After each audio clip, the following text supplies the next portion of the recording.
My name is Fred Fleitz, and I'm Vice Chair of AFFPI Center for American Security, and I am privileged today to be joined by the chair of this new AFFPI project, Ambassador Carla Sands. Ambassador Sands, welcome. Thanks, Fred.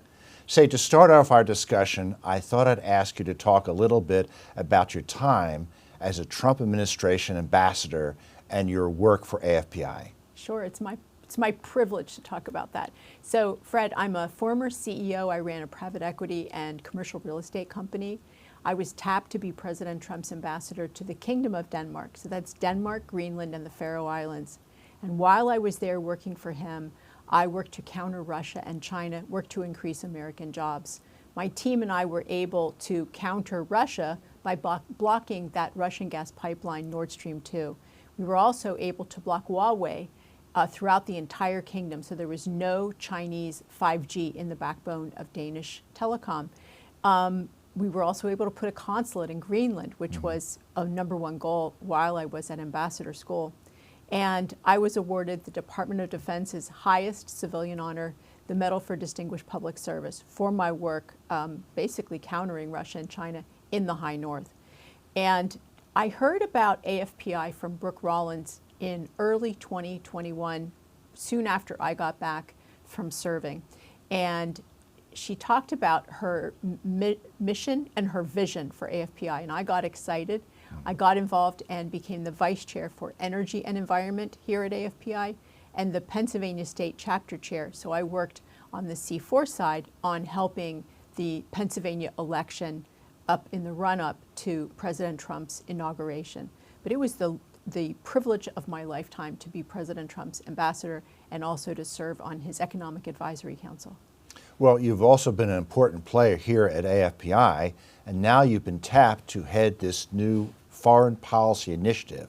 Could you talk about this initiative and its objectives and goals, et cetera? Yeah, sure. So the America First Foreign Policy Initiative is something that really AFFPI didn't have the bandwidth to do in the early days. But when you have served abroad and when you have awareness of what's going on in the world, you understand that America's not an island. Yes, we have great boundaries and, security with the Atlantic and Pacific protecting us. But as a matter of fact, if we don't have strong, prosperous allies who have credible defense and offensive capabilities, we're going to be in trouble. We need allies. And when you look around and see that our allies in some cases are not doing as well as they need to do. When you look at the West and how they're deindustrializing, they haven't been spending enough to have secure defenses. And as a matter of fact, even if they spend enough, can they actually defend themselves, as Article 3 of the NATO Charter requires? And then if you look at the other activities around the world, the pressure in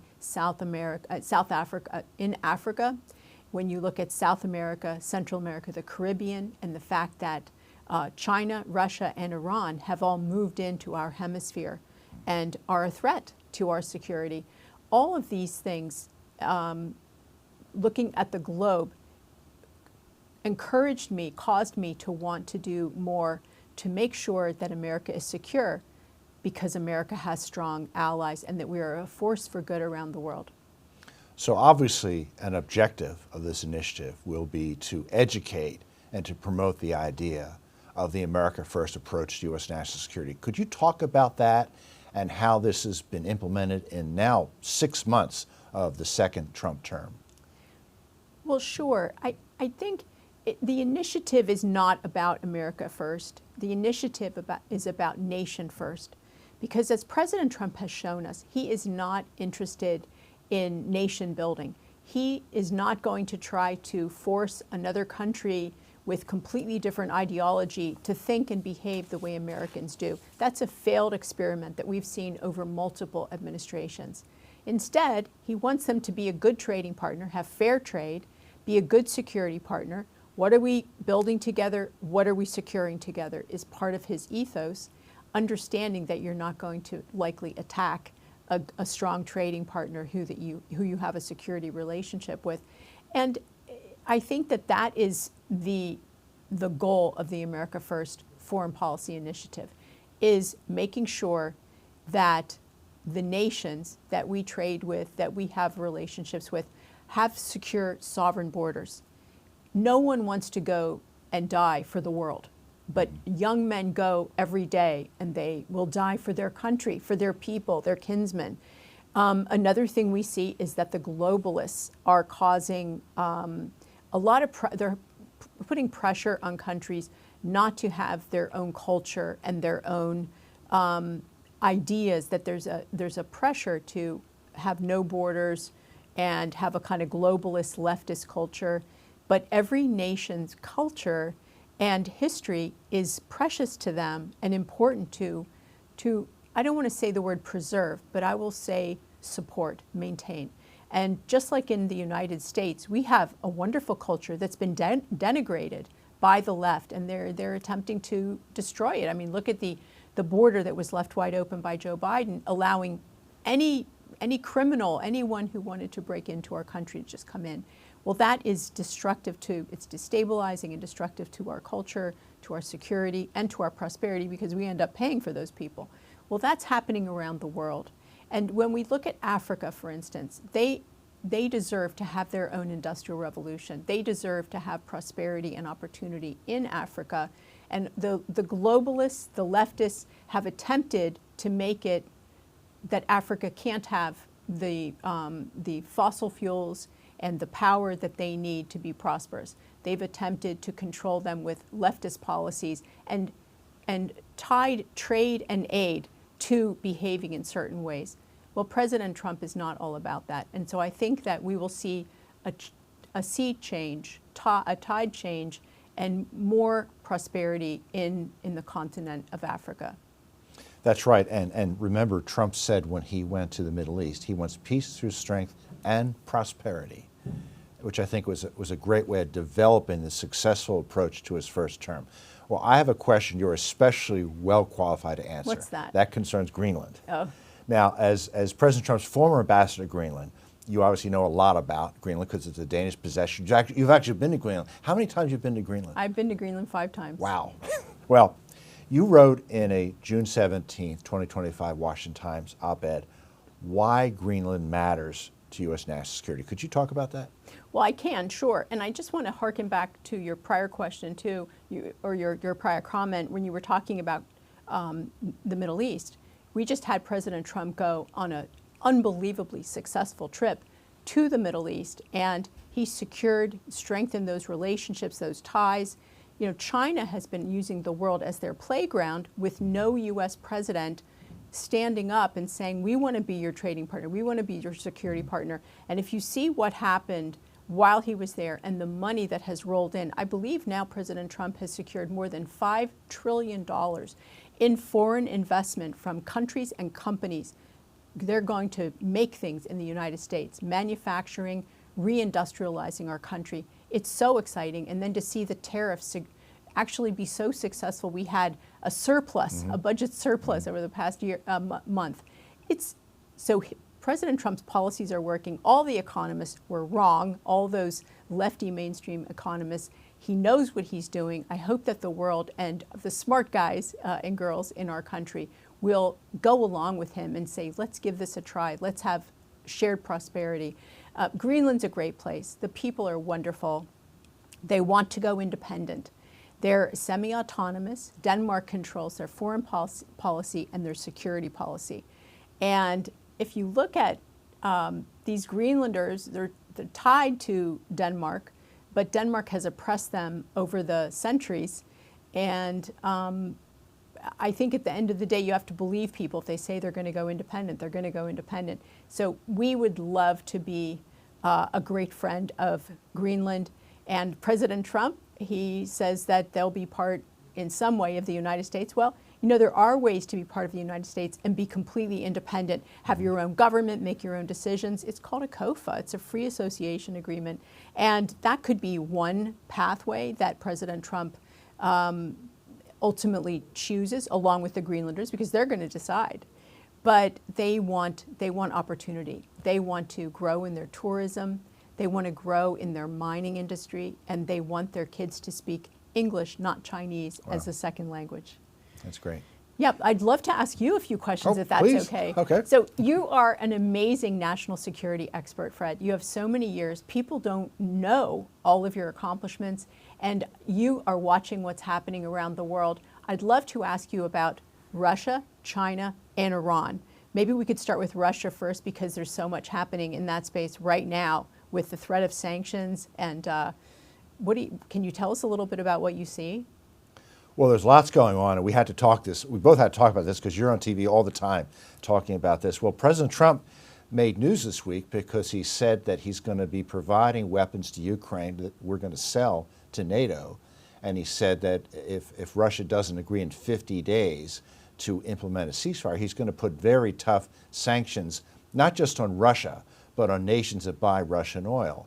Now, the media is obviously accusing the president of being a hypocrite and flip-flopping because this supposedly goes against his promise to keep America out of unnecessary wars.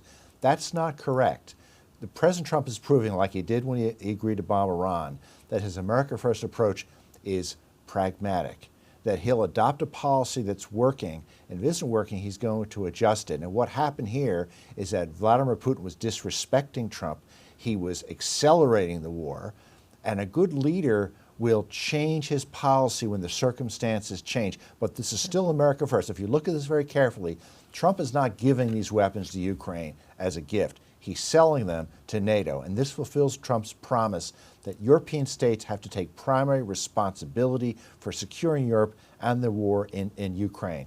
He's also making it clear that he's not going to let foreign dictators dominate this discussion, that if a nation disrespects him, ignores his warnings and ultimatums and deadlines, there will be consequences. And of course, we saw this when the president decided to bomb Iran, which we can get to in a minute. But I think we're seeing a president who's decisive, who's not treating his policy as a straitjacket. He'll adjust it when necessary, and he will be enlisting other nations who are energy customers of Russia to put pressure on Putin to come to the negotiating table. And look, when a policy isn't working, you have to try something else, and I think this is a sign of a good leader. I agree. Well, you want to tell us what you think about Iran and the 12-day war, and we finally, some president finally bombed the nuclear sites in Iran. You want to tell us what you see there? Well, it's a similar situation because the president gave the Iranians 90 days to negotiate an end to their nuclear weapons program, including their uranium enrichment program, which is part of a weapons program. Trump did not go along with the myth that the Obama administration created that Iran could be allowed to enrich a small amount of uranium for peaceful purposes.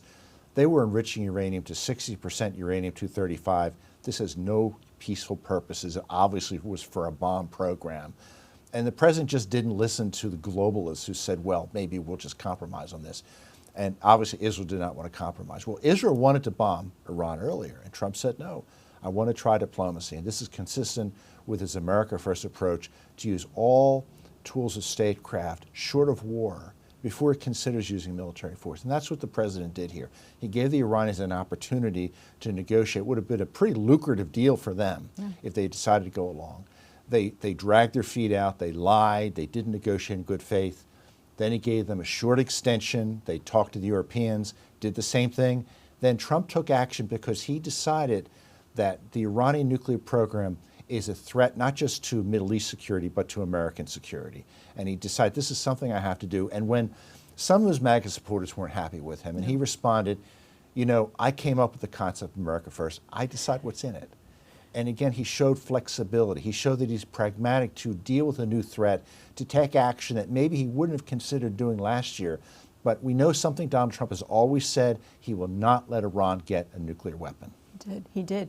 And as a matter of fact, if you look at the America First foreign policy, that's diplomacy, that he was using the tool of diplomacy in order to not have to bomb Iran. And they just were unable to get out of their own way. They're impossible to negotiate with, as we saw under Obama, even before. They're very tough negotiators. And to jump back on a similar point on Ukraine and Russia, Trump has shown enormous patience with Vladimir Putin to negotiate an end to this war, Yes. to give Putin an opportunity he will never get again from any leader, Right. to end Russia's isolation. Right. And we know European leaders didn't like this, the Biden administration didn't like this, but the door was open to end this war. I mean, Trump has even talked about putting Russia back into the G7 as the G8. I heard him say it. And I think this is the right approach, because I think President Trump realizes that our policy on the Ukraine war simply can't be to end the war, but to think about what will our relationship be with Russia in 5, 10, 20 years. Because right now, Russia's moving closer and closer into the arms of China. This is an enormous threat, a much more serious threat to global security. If Trump could bring Russia out of that embrace with China, Right. make it a state in good standing with Europe and an ally of the U.S., we would be much safer. 100%. He was focused on that even in his first term. If we think about it, the Ukraine war would end tomorrow if China stopped supporting Russia. Financially, they're supporting. They have military on the ground in Ukraine. That's the Chinese Communist Party. Very bad. Well, so speaking of China, do you want to tell me your thoughts about how President Trump's doing in countering China, and then how you think of it, how you look at China as a trading partner and our greatest adversary, certainly in decades? There's no question the entire Trump foreign policy team sees China as an existential threat to our security. It is the big threat on security grounds, economic grounds, intelligence grounds, theft of intellectual property. Our whole foreign policy pivots on the threat from China. Now, that does not mean we will ignore other threats such as Ukraine or South America or Africa, but there's primary attention to this threat because the president recognizes it, and we know he has a team of people who are determined to deal with this threat. And I think when dealing with China, we have to negotiate from strength. The Chinese respect strength. They did not respect the last president who made climate change the primary national security objective of our country. The Chinese were laughing at the United States Right. during Joe Biden, not just because of that, for so many other reasons, Right. because we demonstrated weakness, we demonstrated a foreign policy that was frankly frivolous. Yeah. And the Chinese liked that because they could do whatever they wanted and they knew they could get away with it. Right. I believe that Trump's objective is to be tough with China, understanding that they will respect a president who is decisive, who's going to be firm with them, and the idea that if we can improve relations with China while being tough, we can lower tensions between China and Taiwan. He's going to be tough with China on fentanyl. He's going to be tough with China on cheating. We are going to have the most sophisticated foreign policy ever with China, to be tough with China and to talk with China. And I think under Secretary of State Rubio and our Ambassador David Perdue in Beijing, we have that talent that's be able to do that, and it is difficult. It was certainly beyond the Biden administration. But I think this administration has a sophisticated, multi-leveled effort to deal with this threat, but also simultaneously find a way to lower tensions. You know, it's wonderful to hear you say that. And if you look back, there's so much that has happened over the last 6 months. Getting out of the WHO, Trump pulled us out, right? China controlled. Their puppet is running it, Tedros. If you look, he pulled us out of the Paris Climate Accord. It was going to send hundreds of billions of dollars to adversaries like China, where they weren't going to make any changes. So President Trump has, in every situation, put America first, just like every foreign leader should put their country first. Our country is getting back on track. People can feel it. We feel the prosperity. We feel more secure today. I even feel safer on the streets. So I'm excited to see what comes next in the Trump administration and how working to build our allies and our circle of friends while countering our adversaries and getting some movement between Russia and China, I hope. It's an exciting time to be alive. And this is a wonderful time, if you're a young person, to start a business, to grow your business, because of the great benefits of the legislation and executive orders that President Trump and his team have put in place, looking at the one big beautiful bill and so many benefits to American business leaders. So it's exciting. I really appreciate us talking about this today and introducing the America First Foreign Policy Initiative. Ambassador Sands, thank you so much for doing this. I know we will be doing many more to talk to our supporters and the American people about how the America First approach to U.S. national security is keeping our nation safe and free. Thanks for watching.